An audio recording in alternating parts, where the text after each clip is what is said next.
Hello, everyone. Welcome to today's webinar. Our topic is Insure and Insure, Cyber Liability Insurance Best Practices and Advanced Cybersecurity Strategies. Today's presentation is a joint presentation between CloudWave and USI. And just a couple of housekeeping items. We will be recording today's session and sending out the recording at the conclusion. And if you do have any questions throughout, please enter those in the questions pane and we will get to those later in the presentation. Now I'm going to turn it over to Jacob Wheeler to get us started. Thank you very much, Laura. Good afternoon, good morning, everyone. Thank you for taking some time out of your day to be with us. My name is Jacob Wheeler. I am a senior solutions architect here at CloudWave. I've been working in healthcare for about 10 years. The majority of that time has been spent running product management for CloudWave's data protection and data security solutions. And now I am a solutions architect designing custom solutions for our healthcare customers. Manan? Thank you, Jacob. Manan Patel. I am Senior Vice President at USI Insurance. I am the regional practice leader for a group where we handle and help our clients with cyber liability insurance. I've been in the industry for about 20 years. For those of you who do not know USI, it is one of the largest privately held insurance brokerage firms in the country. 2.5 billion revenue and 10,000 employees. Nice to be here today. Thanks, Manan. So I'm going to start with a brief update on the sort of state of cybersecurity in the healthcare market. And then we're going to take a look at how the industry and especially the cyber liability insurance industry is reacting to our new reality. Manan is going to walk you through some of the top 10 insurance underwriter focus areas, and we're going to talk about how CloudWave can assist with these areas and how you can prioritize your investments. So at the end of the day, we can make your healthcare organization more secure and hopefully save you some money on your insurance as well. And then we will wrap up with some Q&A. So I'm waiting for the day somewhat quixotically where I don't have to start every presentation with an update of this kind. But here we are, and it's important to know and important to learn from. You'll see here the trend over the past 10 years of the number of breaches in healthcare. And you will notice that, interestingly, we did have a small drop in 2023, a modest decrease in number of breaches by just under 10%. But we shouldn't congratulate ourselves on this because the number of patient records in that same year skyrocketed to over 100 million, setting a new all-time annual record. And so what that's telling us is even though there was a modest decrease in number of attacks, the attacks are getting more severe. The breaches are exposing and compromising more and more data, or in the worst case, attackers are exfiltrating more and more data. And this tracks to this last statistic here, which is that in 2023, the average cost of recovery for a healthcare organization from a breach was just under $10 million. And I remember I gave a similar presentation just 4 years ago, and the average cost of an incident was between 1 and 2 million. So the attacks might be getting fewer. I don't know if that's going to be a trend, but the attacks are getting more and more severe, and the breaches are exposing more and more data, and it's becoming more and more expensive to recover from these breaches. And so we're going to take a look at how the industry is reacting to this. But that leads me to a first sort of poll question. I'm curious of the audience that we'll launch here in just a second, about have you seen an increase in your cyber liability insurance premiums within the last year? Yes, no, I'm not sure. Maybe that's not your job. Maybe you're not really sure what you're paying. I'll give you a couple seconds to. Okay, the poll is open, so if everyone can make a selection if you like. I'll leave it open for just another Few moments or so. Looks like some votes are still coming in.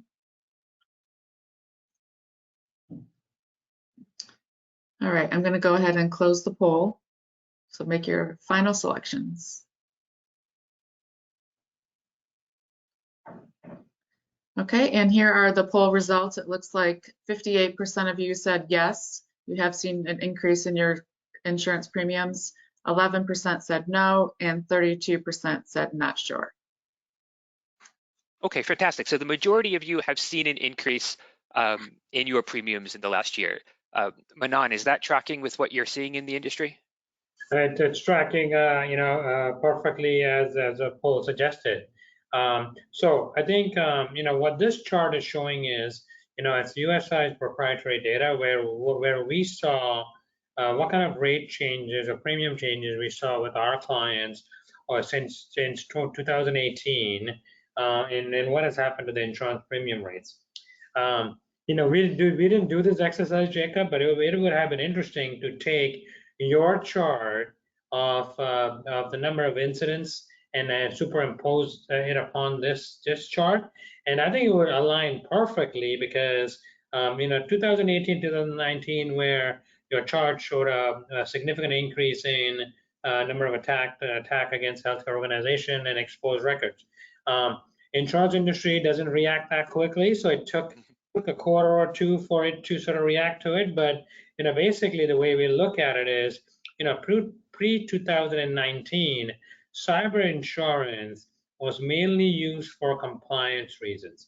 You had a breach, you had to notify individuals, you had to spend some dollars on legal expenses, forensic, and that was the extent of it. So that's how the underwriting was done.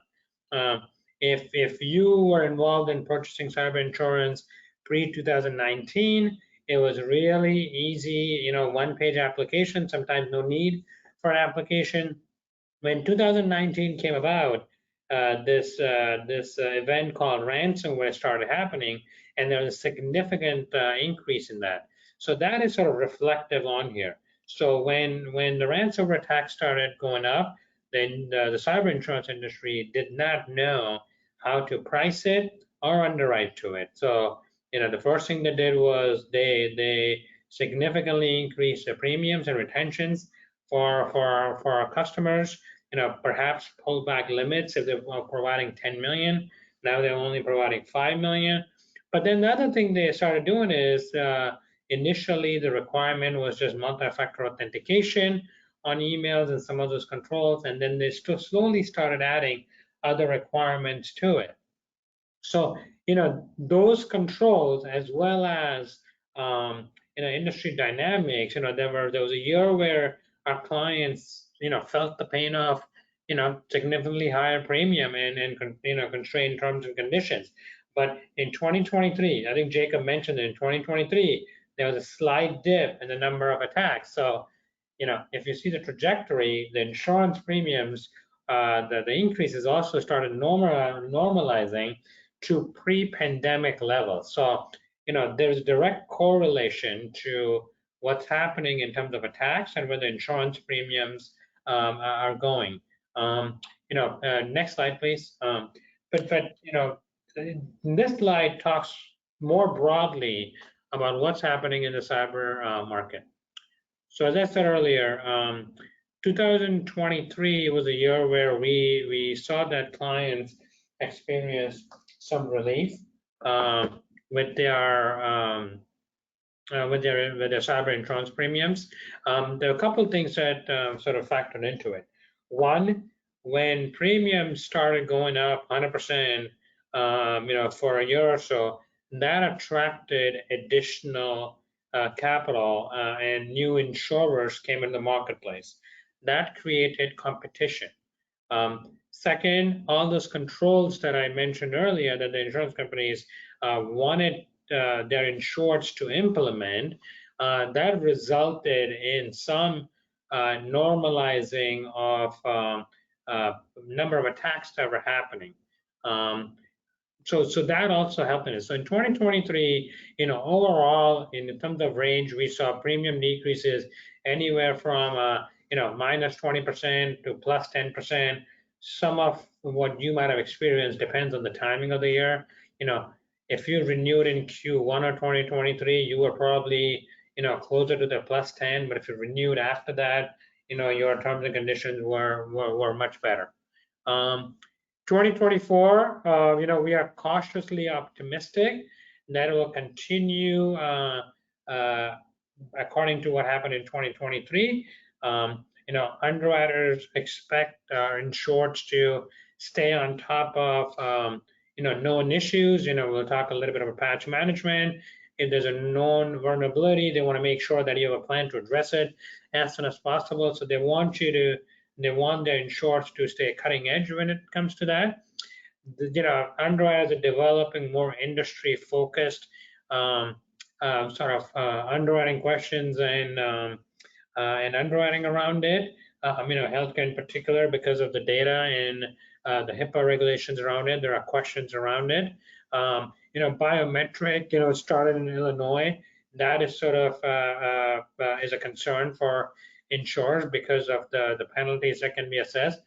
Artificial intelligence, in my personal opinion, is that the insurance industry still hasn't figured out how to properly underwrite to artificial intelligence and use of artificial intelligence with our clients. So, I would not be surprised in the future when you are procuring cyber insurance policies, there's a questionnaire or two on artificial intelligence.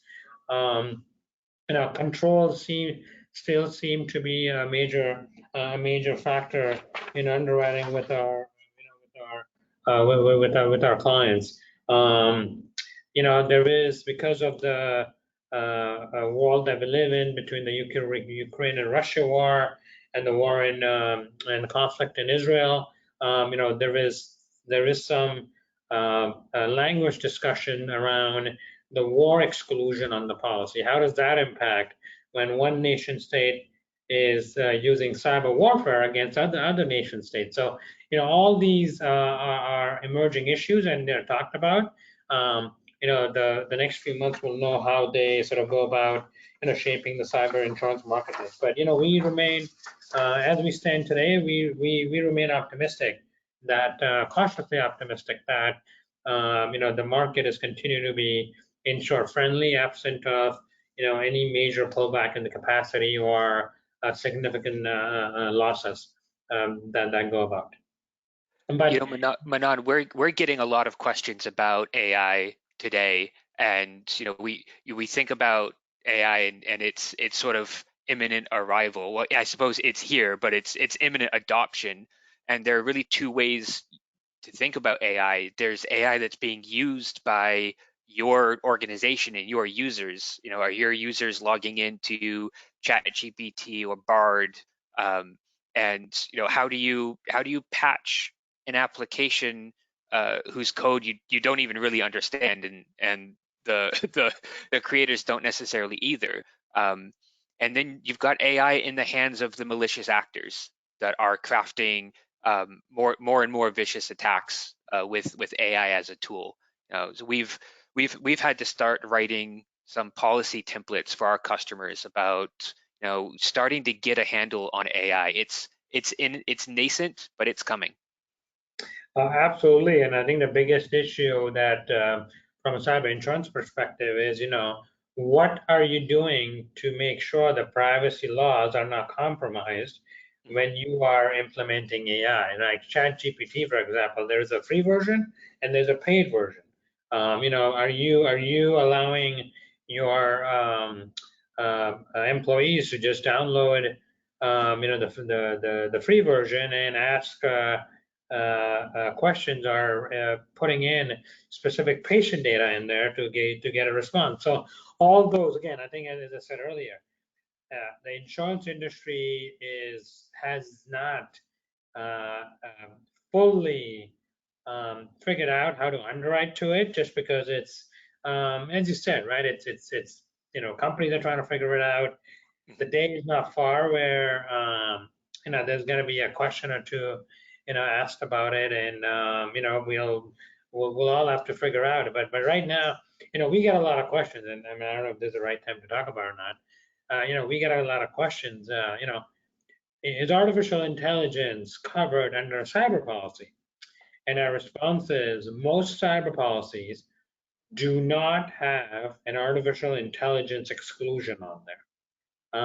It also, nowhere in the policy it specifically says computer systems under the policy, covers artificial intelligence. What a generic definition of computer system, it includes any software that you use.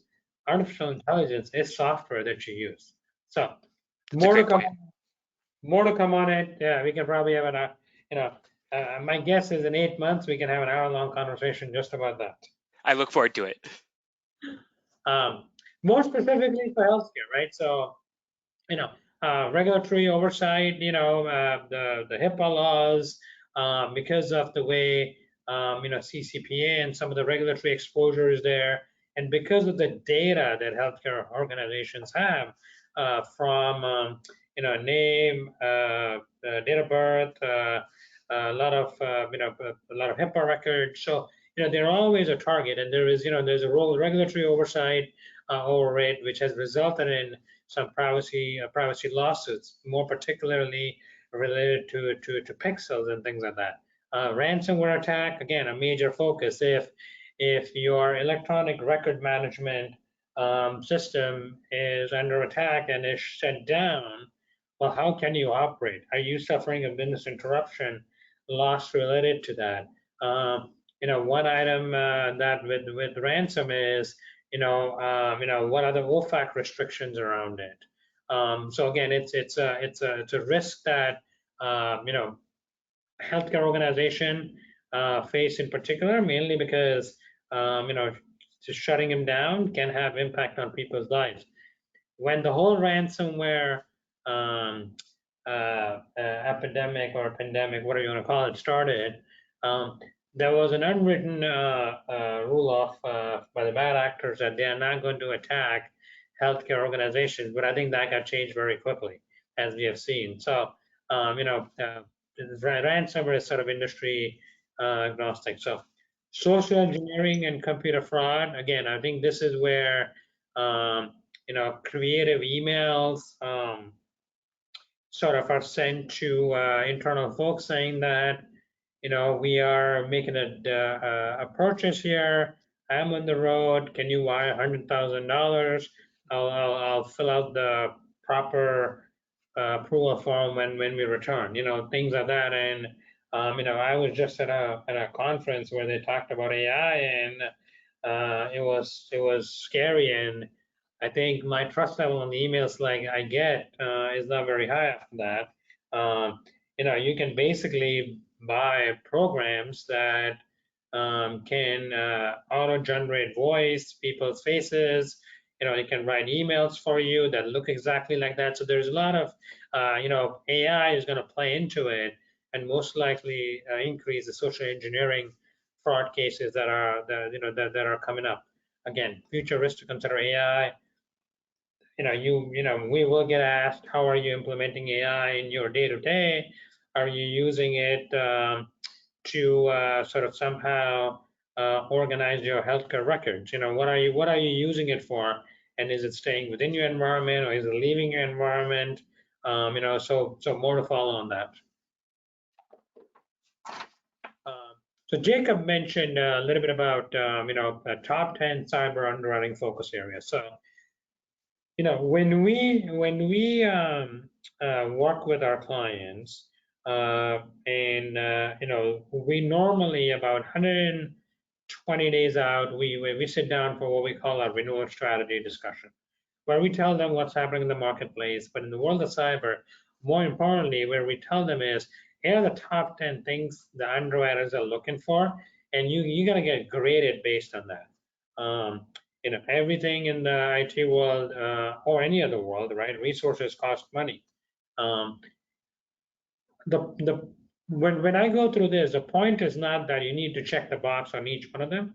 There are certain items that you have to check the box, but the point here is that how many of these boxes are you checking off? Because what happens is, depending on how good your cyber hygiene is, you get put in the best in class, good, or not so great bucket, and your insurance limits, retentions, premiums, and the terms and conditions you can get is dependent upon how good your cyber hygiene is. So I just wanna sort of say that before I go through it. So these are not in particular order. These are just 10 items that we talk to clients about. Third-party risk management, the way we operate business these days, every business is dependent upon some other business to operate their day-to-day activity.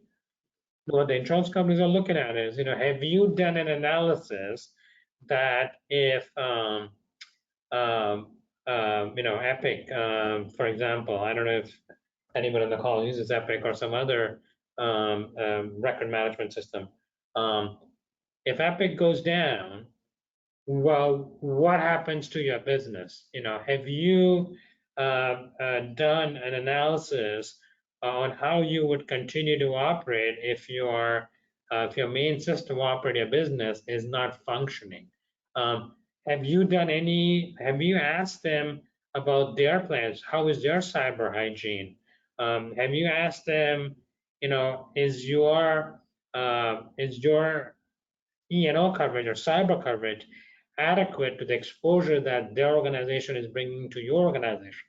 So third-party risk management, when we started doing this top 10, third-party risk management was not there, a year and a half ago. Now it's come to front because of the breaches that have occurred recently. Multi-factor authentication. This is one of the really quick, Manan, on third-party risk management. I think it's worth noting for anyone attending who hasn't seen, NIST actually this year is adding a 6th pillar to CSF. So you're still going to have identify, protect, detect, respond, recover, but they've added governance as an entirely new 6th pillar.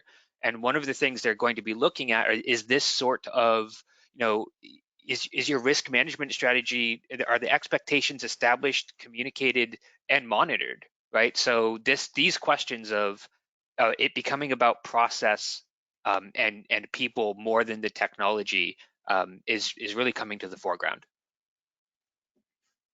Yep, absolutely. Multi-factor authentication. This is a must-have. This was the very first requirement that sort of insurers started asking. Because what was happening was, there was a lot of companies did not have MFA in place for remote access, email access, or access to privileged accounts, and the bad actors were easily able to get into the network simply by figuring out the username and password. MFA, some studies have shown that implementing MFA can prevent upwards of 90% of unauthorized access to system. If you do not have MFA for those 3 categories, you can still, conceptually speaking, get cyber insurance. But what the insurance companies will do is they'll strip out all the relevant coverages. So they won't give you any remote access. They won't give you any ransomware coverage or any relevant coverage for the risk that the organization is facing. So MFA, I think, there was a time where we're still seeing clients that did not have MFA. I think MFA, generally speaking, has been implemented, throughout on these categories for most of our clients. I think that sounds extreme, but I will say in 2023, over 80% of malicious sort of entry is through account takeover. So it's compromising credentials is the vast majority of the time the way they're getting into your network. So this is why we harp on MFA all the time. Yeah, it's a key requirement. Again, there's lots written on it. It's really you will get put in the not great pile if you do not have MFA.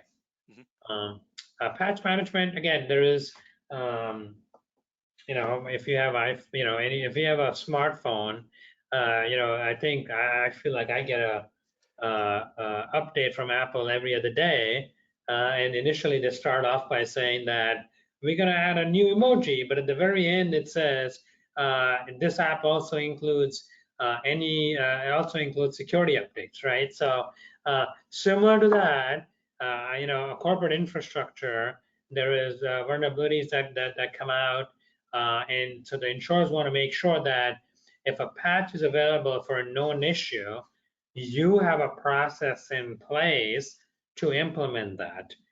This is critical because if it's broadcasted that there's a known issue, the bad actors know about it, and they will exploit that open door or back door to get into your systems and either prevent you from operating your day-to-day business, or frankly, cause disruption in your business. So it's really critical.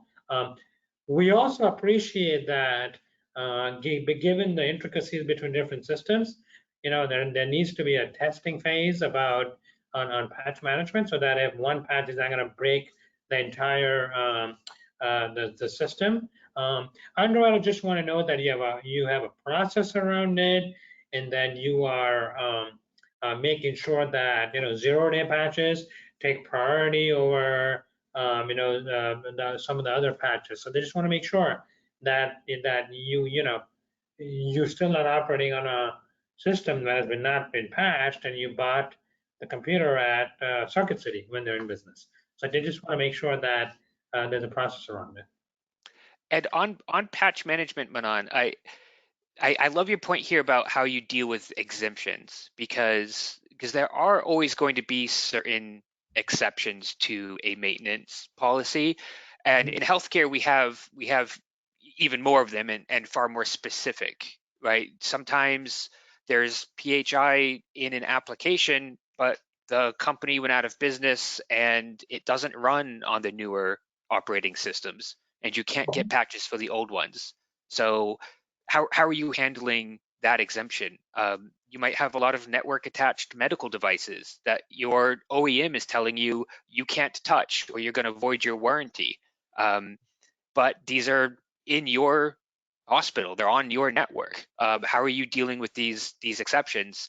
And it may sound crass, but as an industry, we need to get better at patching.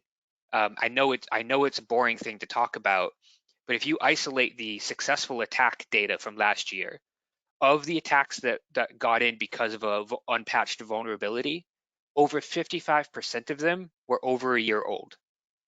A patch existed for these vulnerabilities, and it just never got applied, and the attackers got in. So there are things you can do if you can't patch a device, or if you can't patch a server. There are ways to accommodate that, and it's about identifying those exceptions and having a plan for them. Yep, absolutely. That's a great point and statistic. Endpoint detection and response. So again, I think what they're looking for here is, what tools do you have to block, monitor, or correct an unusual behavior in your system.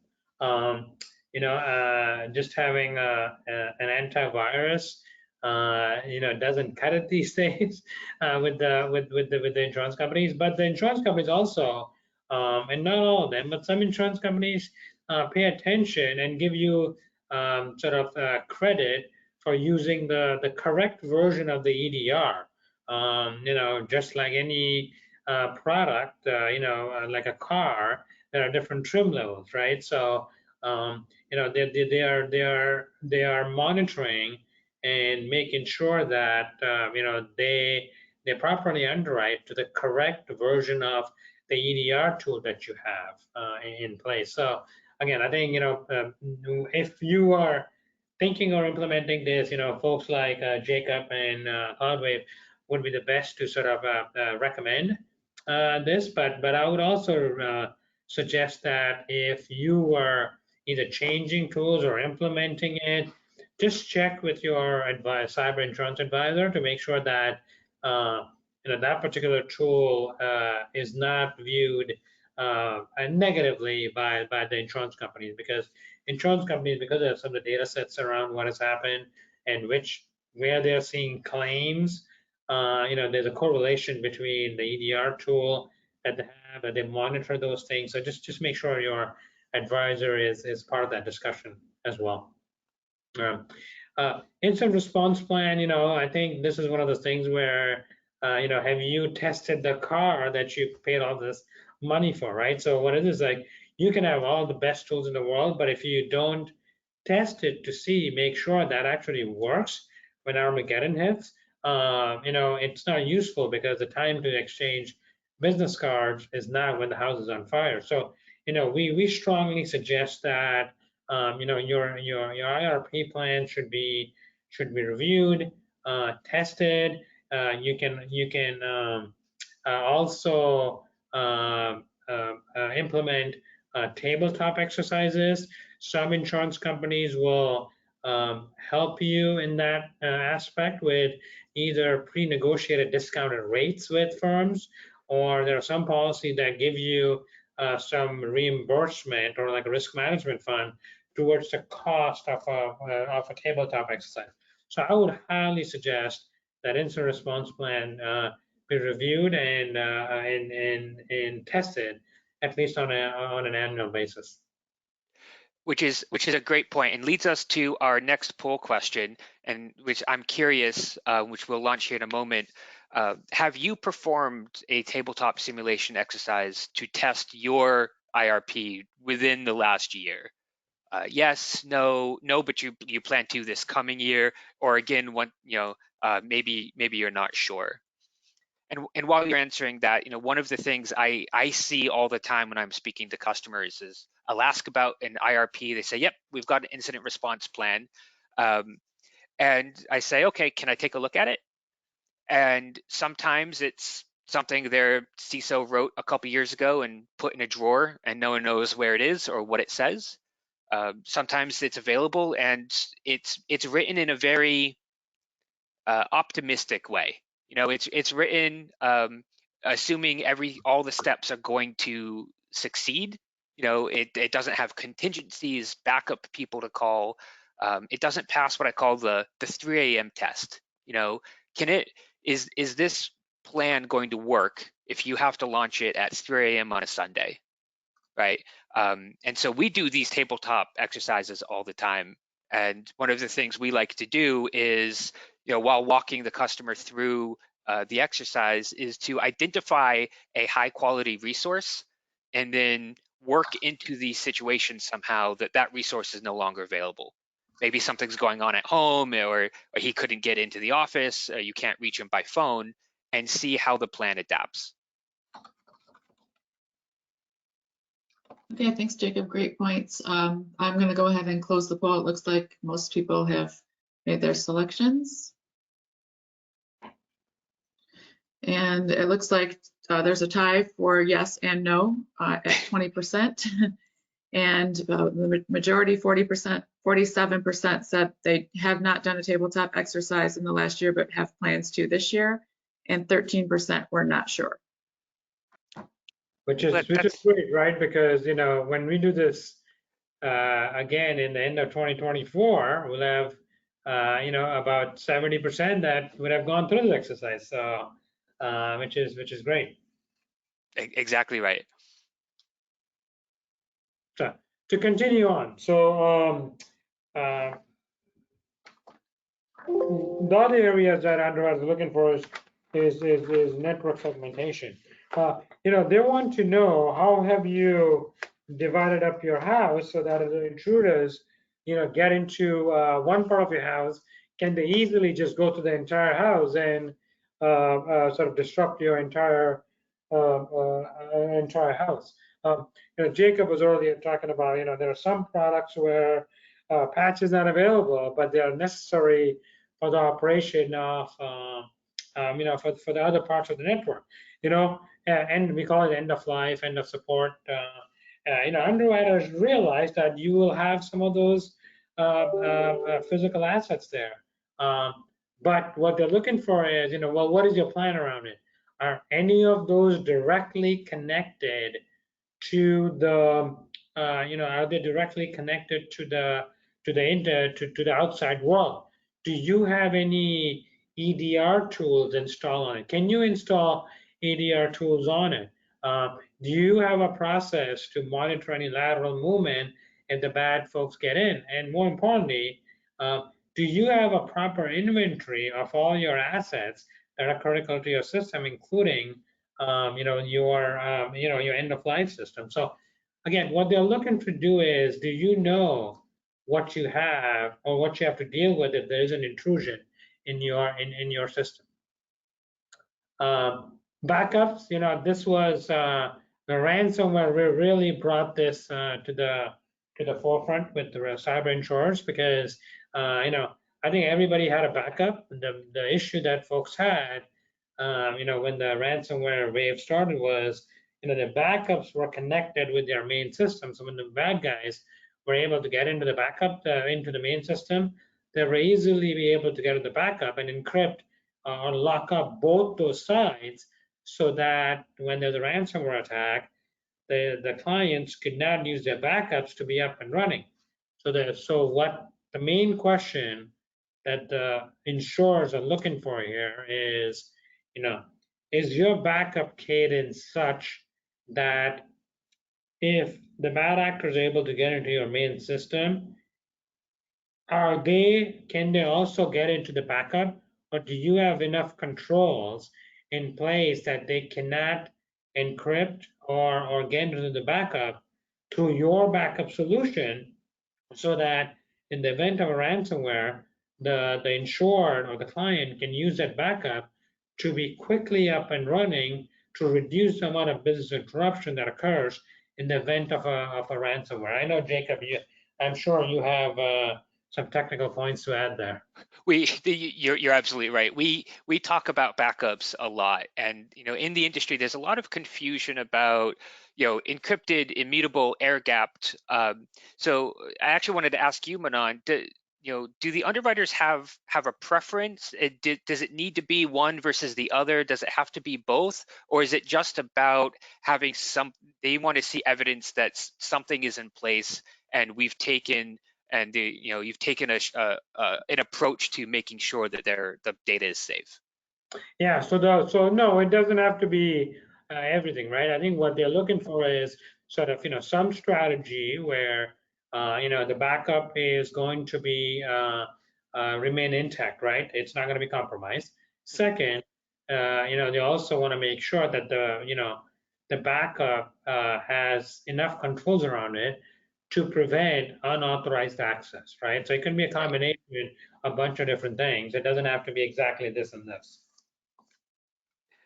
That's great to know. And one of the things I always think about is you see a lot of marketing content for air-gapped backups, and when you really dig into it and you ask, okay, how is the backup getting written there? It's getting written there over a network connection. So what they mean is air-gapped for most of the time.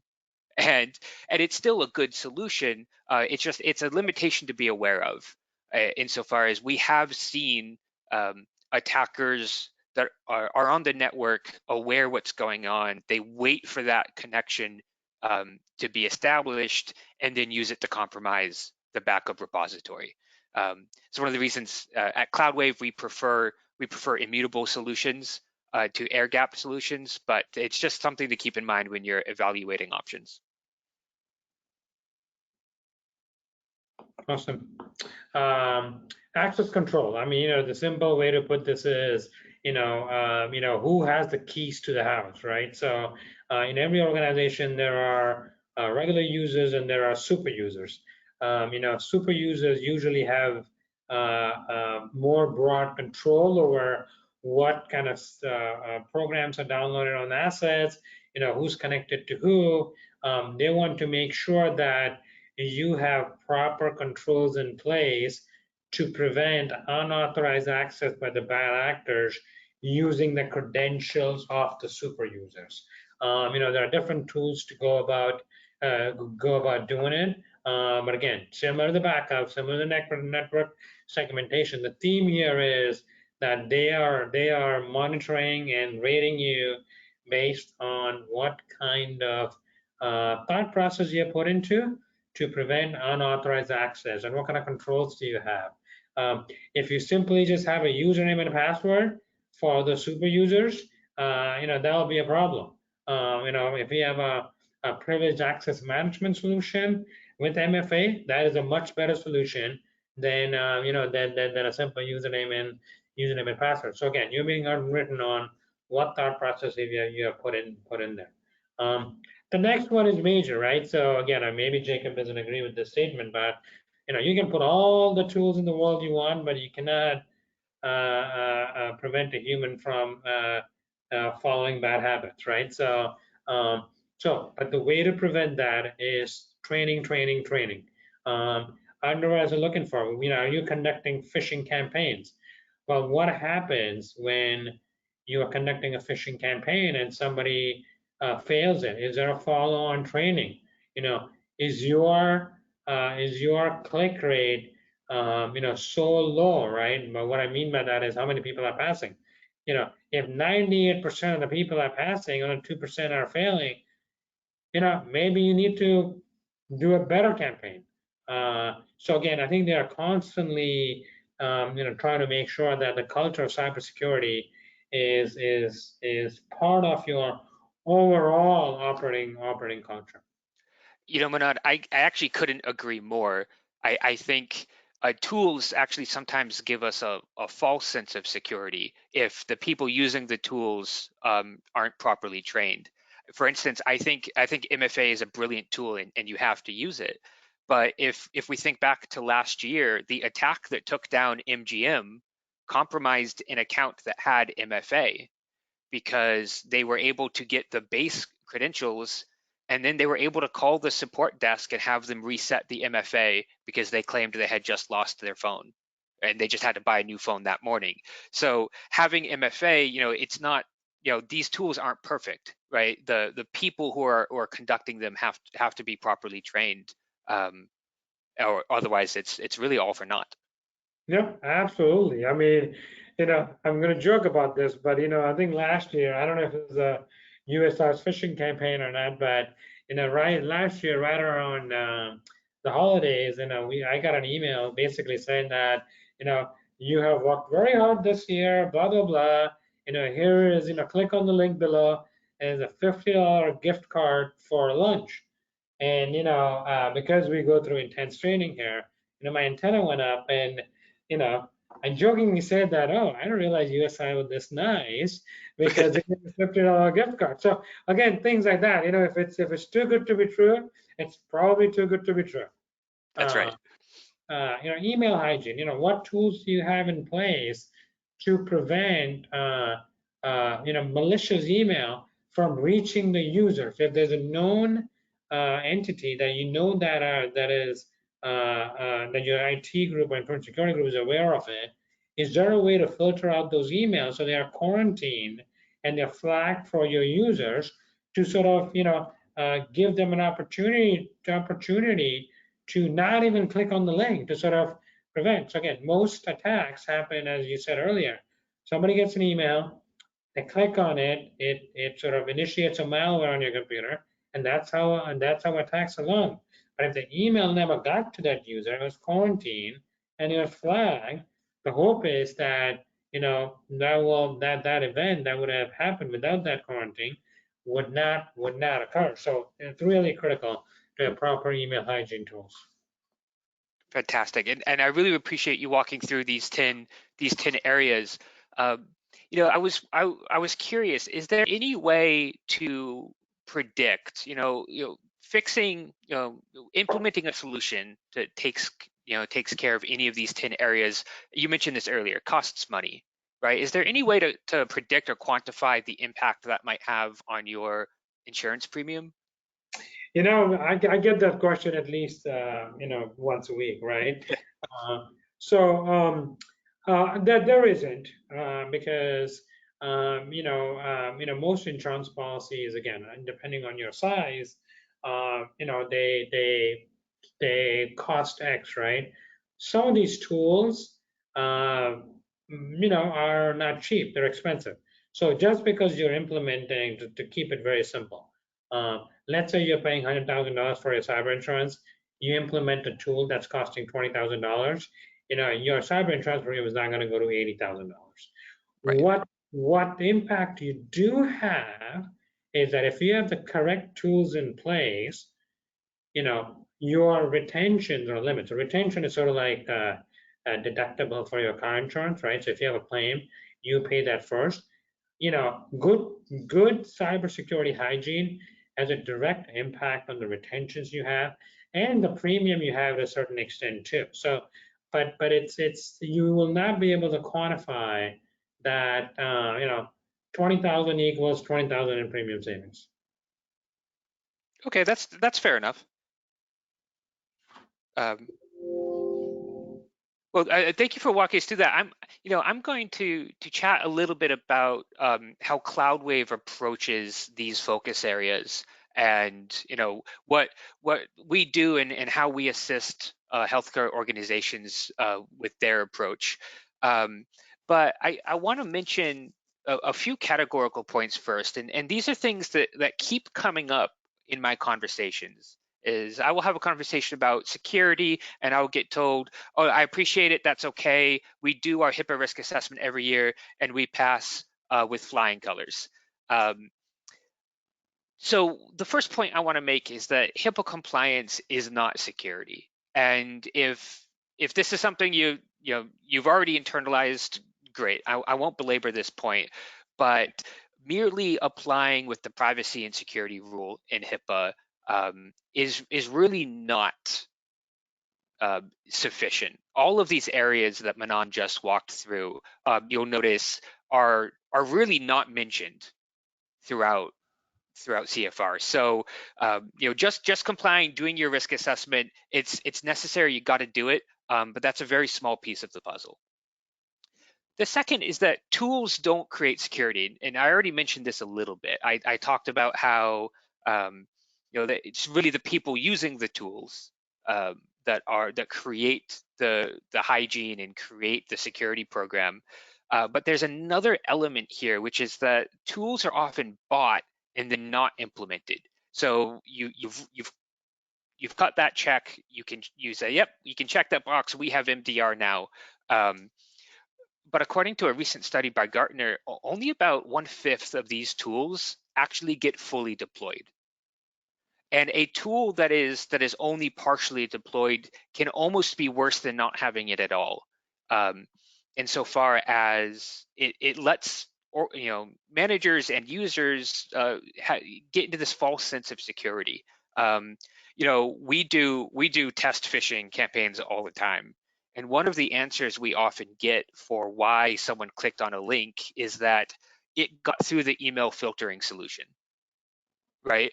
So if it got through the filtering solution, it must be safe, right? So these tools sometimes can create a false sense of security. So again, just want to make a point, compliance is not security, and just purchasing a tool isn't either.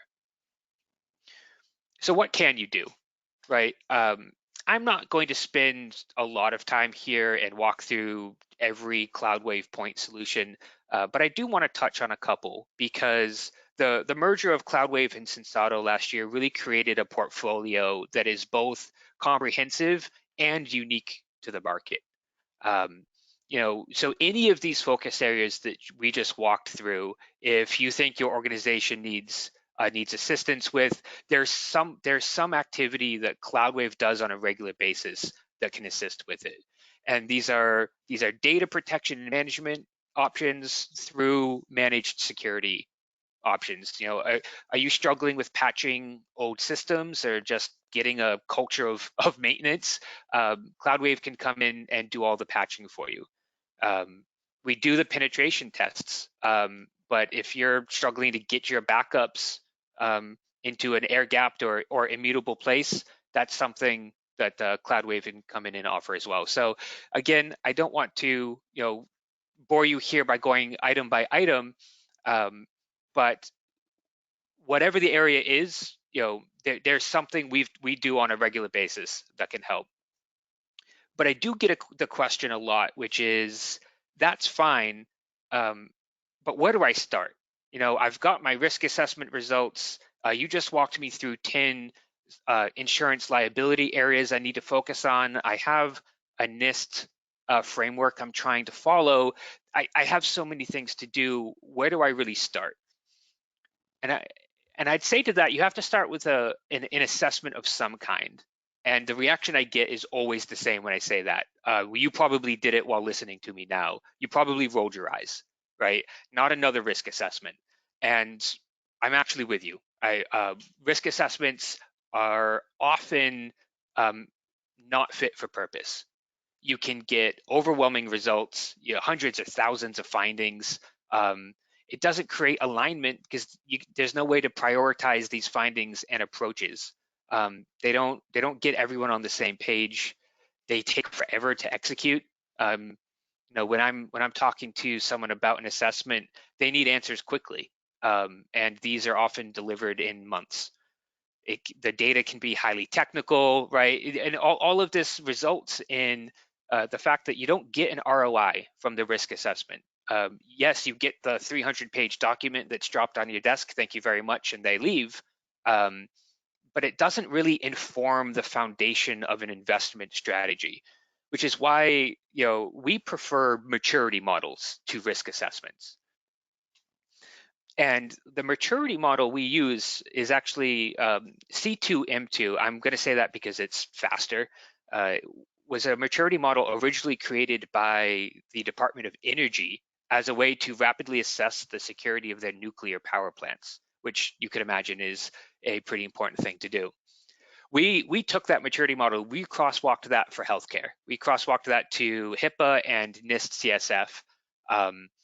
And what using a maturity model lets you do is truly achieve a boardroom to basement alignment by presenting findings that are actionable and easy to understand at various levels of the organization. All the technical detail is there for the people who need it, but the summaries and dashboards are there for the organizational leaders that don't need to know the details of the sysadmin's job. Right, so this presents a easy to understand and it creates a foundation for strategy and investment. So you'll know where you are, what areas you need the most amount of help with, and where you need to invest that money. You identify your current state quickly, right? We deliver these in weeks, not months. We'll integrate with your current security efforts, and support your compliance and regulatory requirements, all to the goal of decreasing your liability and increasing your defensibility. I'm not going to bore you with how we do this. There are 10 maturity domains that C2M2 will come in and take a look at. And for each of these domains, there are maturity level indicators that we're going to do an investigation and rate your organization on. And you'll see from this dashboard that it's very easy to get a quick understanding of where you are and which areas you need the most amount of work on. And that way you can prioritize your investment there. But for the people who need it, you get all the details as well. The dashboards are great for showing progress as you continue your journey through the framework. They're great for presenting to boards, which sometimes we come in and do that with you. But all of the detail is still there underneath when you need it, and only for the people who do need it.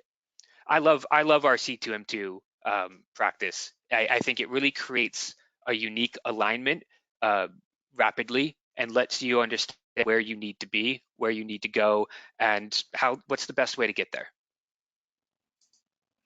And we're coming up here on the end, and I want to leave some time for questions. The last thing I do want to mention is if you're interested in a more holistic approach into creating a cybersecurity framework, I would encourage you to reach out, and I'd love to walk you through our cybersecurity as a service program, which is on a software platform that we wrote, we maintain, manage, and then it's run by our 24/7 cybersecurity tactical operations center. That is a healthcare specific talk. Everyone there, we only deal with healthcare. there's a experienced cybersecurity healthcare engineer.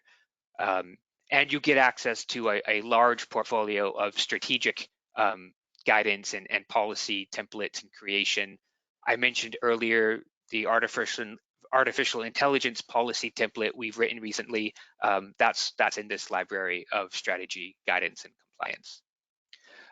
So I'm going to pause there. We're nearing the hour here, and I'd love to see if there are any questions from the audience. Again, if you have any, please just write them into that chat box at the bottom. Thanks, Jacob. We did have one question come in. The question is around putting systems in place provides protection, particularly MFA, and they're referencing the incident that just happened with AT&T nationwide where there were no cell signals. So getting the access codes for MFA to your system was difficult. They're saying too much security is great, but what kind of plan can be put in place when the provider lost signal? That is a great question, and this is something that we deal with all the time, especially with regard to when we put together a disaster recovery solution for a hospital, and we say, great, if anything happens locally, we're going to bring you up in the cloud. But there are types of disasters that can take out cellular service as well, and your telco provider. So having your system up and running in the cloud is great, but if the disaster took out your way to get there, what are you going to do?